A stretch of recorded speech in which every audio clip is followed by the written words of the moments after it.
দেওয়া আছে নাই তো, যে এটা সমান এটা দেওয়া আছে, এটা যা দেওয়া আছে তাই দেখছি। এখন বলছি কি সি বাদে বাকিটারে এই পাশে নিয়েছি, এই পাশে সি রাখছি। তাহলে এইটা জানি তো এফ এক্স এর সমান সি, যেখানে এফ এক্স এর মান এত। এখন ওই যে আগের মতো f x, f y, f z, তাই তো যেগুলো বের করছি del f by del x, এটা পাওয়া যাবে না?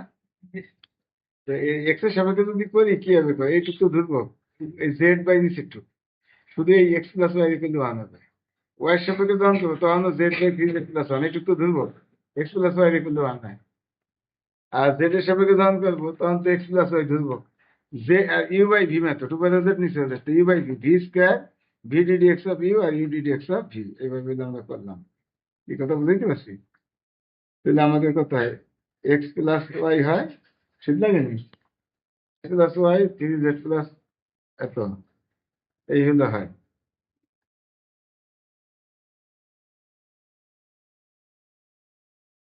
আচ্ছা এই পর্যন্ত বুঝছো কম?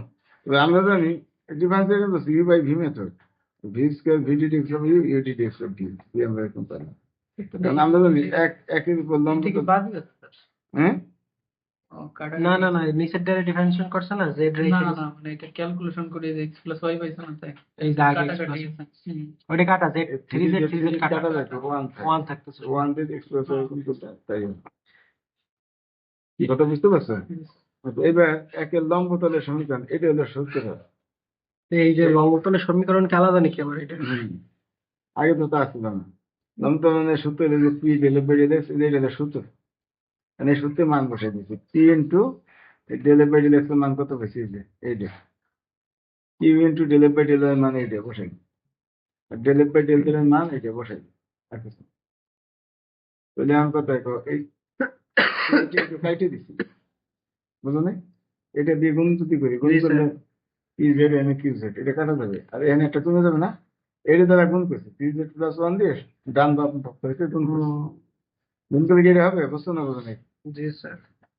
মানে এটা কেটে দেবে, এটা কেটে দেবে, এখানে একটা কাটবে, মানে একটা থাকবে স্যার। একটা থাকবে এই। কোনো এখন একটা তো থেকে এইটা দিয়ে আবার গুণ করছি আমি, আবার গুণ করলে কি ইন্টু এটা, কি ইন্টু এটা, আর একটা হলো প্লাস, কি কথা বোঝা যায়? এই লাইন বন্ধ বসছো কিনা টু পর্যন্ত? জি স্যার। টু পর্যন্ত বসছো। এখন এইটা আসার পরে এখন এই সমীকরণের ল্যাগ্রাঞ্জ ইকুয়েশন, পির সাথে যা থাকবে তার ডিএক্স এর নিচে, কির সাথে যা থাকবে ডিওয়াই এর নিচে, বাকিটা ডিজেড এর নিচে আগের মতোই।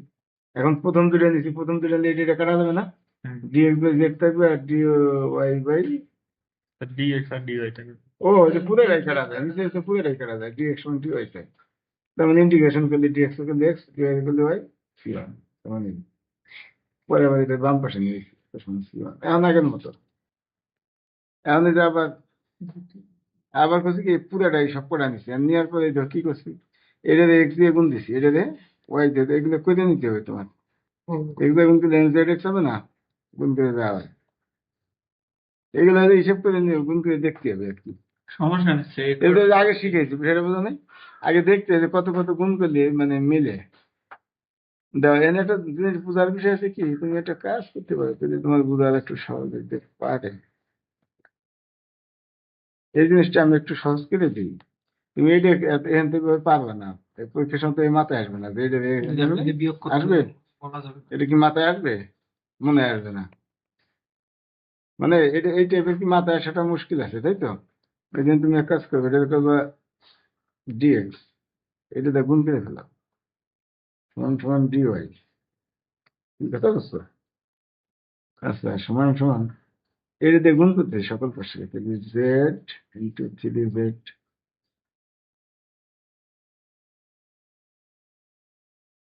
এটা লেখা যায় কিনা, এই লাইনের পরে এই লাইনটা লিখবা, এটা দিয়ে গুণ করছে নিচেরটা দিয়ে, নিচেরটা দিয়ে গুণ করলে এখানে এক্স ডিএক্স, এখানে ডিওয়াই, আর এখানে এটা গুণ করছে, জি স্যার, বুঝছি। বুঝছো? আচ্ছা এখন দেখেন যদি নিচে যোগ করি কিন্তু ওয়ান হবে, ওয়ান হবে, কাটাকাটি যাবে যাবে না? না স্যার। তাহলে এখন আমরা এক কাজ করি, এটা ডিএক্স বাই লিখি এক্স, অসুবিধা আছে? না স্যার। না x, x d x by x হয়েছে, জি sir. Y d y d y by y হয়েছে। তো এই যে এটা বানানোর জন্য এখানে যা আছে তা থাকে, এই হলো টেকনিক। এখন এই করে যোগ করলে কেমনে করতে হবে, এটা বিয়োগ করলে হয়, কথা বলো নাকি x plus এক্স এটা বিয়োগ করে বিয়োগ দিলে করলে এটা হচ্ছে হবে। তাহলে এখন তুমি লেখো যে x d x by x সমান y d y by y. এখন এটা উপরে বিয়োগ নেই,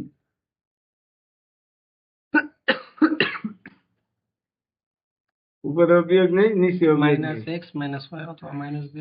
এখন যোগ করলে কি জিরো হয়? এরকম করে নিতে হবে, এমনি তো সংক্ষেপ আছে, তখন করলে পরে হবে অঙ্ক। এখন তুমি এই যদি সব করা, এখন এই লাইন বুঝে, এখন এই লাইন বুঝছো, এর পরের লাইনে বের করতে যে এত সমান সমান, এখন উপরে সব যোগ করবে। এই যে x d x y d y, আর কত আছে? Minus Minus z into Z। 3z plus 1 into dz। হয়। আর নিচে যদি কত হবে? এক্স, এই উপরে একটা প্রথমটা যোগ, এই যে দ্বিতীয়টা যোগ তৃতীয়টা, আর তারপর তৃতীয়টা, এটা কাজ আর বাগের। বুঝলে? এখন কি, এখন এটা নিচে দিতে হবে সমান সমান, এখন কি দিতে হবে? এই যে যা করছি তো এই যে এখন এই যে পরের লাইন লিখি সমান সমান, এর নাম যে কোনো একটা লেখো, মনে করো এক্স ডি এক্স টাই লিখি, x d x by by x x সমান সমান এখানে যা আছে তাই, x dx x d x y d y minus z যা আছে আছে, জেড ইন্টু যা আছে আছে, নিচে হলো জিরো, কোনো জিরো, উপরে একটা সমান জিরো ইন্টু এই পুরোটা, অথবা এক্স এক্স করে ডিএক্স দাও, জিরো ইন্টু ডিএক্স, বুঝছো? এখন উপরে একটা সমান জিরো হবে, বুঝছোই ভাই? এখন উপরে একটা সমান জিরো, এবার মনে হয় বুঝছো নাকি বোঝা নাই? বুঝছি। এবার বুঝছো সবাই? না আচ্ছা, এখন তো আর অসুবিধা নাই, এখন এক্স ডি এক্স করলে x square by two, y d y square by two, আর এই জায়গায় কিন্তু পদাবলী এটা গুণ করে দিছি, এই জেড দিয়ে থ্রি জেড স্কোয়ার জেড, নতুন ইন্টিগ্রেশন করা যাবে না, করা যাবে ইভি মেথড লাগবে আবার। আর জেড স্কোয়ার করলে জেড কিউব বাই থ্রি, আর জেড করলে জেড স্কোয়ার বাই টু, এখানে হচ্ছে সি বাই টু, যেটা টু আছে, এবার দুইটা গুণ করলে কত হবে? এক্স স্কোয়ার ওয়াই স্কোয়ার, এখানে তো এটা কেটে গেল, তাহলে এখানে কত হবে? না minus two z square minus minus এইটু তো জেড কাটা জেড যাচ্ছে, স্কোয়ার 2 কাটা যাচ্ছে। টু। এই কথা বুঝছো না বুঝো নাই? হুম। তাহলে দুইয়ের সাধারণ সমীকরণ হলো এক্স স্কোয়ার ওয়াই স্কোয়ার, যেটা আমরা লিখছি। তো এটা আসলে কত? 5x minus y। হুম, যে 5x minus y ধরছে, এটা কেমনে? না আমরা তো আগে যে অঙ্কটা না আসে নাই, সামনে আসবে। এরকম একটি তাদের সমীকরণ নির্ণয় করে যা এত কিছু হবে এবং তার থেকে দাম পাওয়া যাচ্ছে হচ্ছে ঠিক আছে। তাহলে দুইয়ের সাধারণ সমীকরণ, এটা আমরা just x y function x y z না, এটা ফাইভ এফ এক্স না ধরলে চলে, অন্য কিছু করার নেই।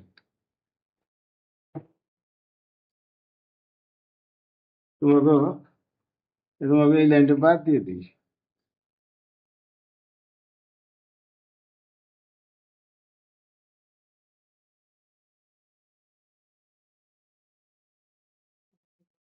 এ 5x minus y ধরারই দরকার নেই।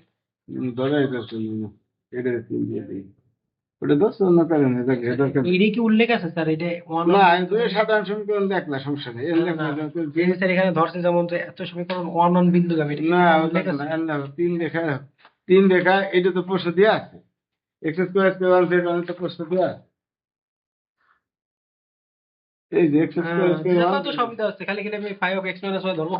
না ওটা দোষ অন্য কারণে, মানে এটা এক্স দেখ সমস্যা নেই, এত বৃত্তগামী হলে এখন এই যে মান বসাও, এক্স স্কোয়ার স্কোয়ার মান কত? ওয়ান না?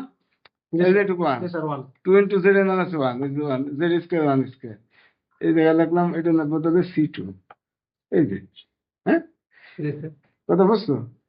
সি টু নাকি? জি স্যার ঠিক আছে। তো তোমাকে আমি কারেকশন করে দিতেছি, তাহলে এটা কেটে দিই, এটা এই তোর এনে কারেকশন বা করব।